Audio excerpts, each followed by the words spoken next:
Online থেকে NID card download করার জন্য আপনার মোবাইলে একটি এসএমএস থাকবে, ওইখানে আপনার এনআইডি নাম্বারটি থাকবে এবং আপনার মোবাইলে এনআইডি ওয়ালেটটি ডাউনলোড করতে হবে। যে কোনো ব্রাউজারের সার্চ বারে গিয়ে লিখবেন এনআইডি কার্ড এবং প্রথম ওয়েবসাইটটিতে প্রবেশ করবেন।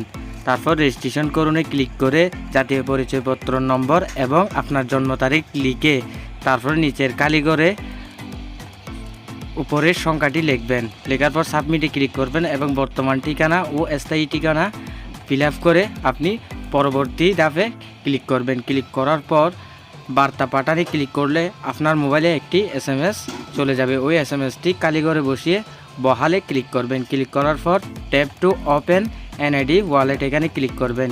ক্লিক করার পর স্টার্ট ফেস স্ক্যানে ক্লিক করে আপনার পেজটি স্ক্যানিং করে নেবেন। করে নেওয়ার পর আপনি ডাউনলোডে ক্লিক করে আপনার এনআইডিটি ডাউনলোড করে নিতে পারবেন।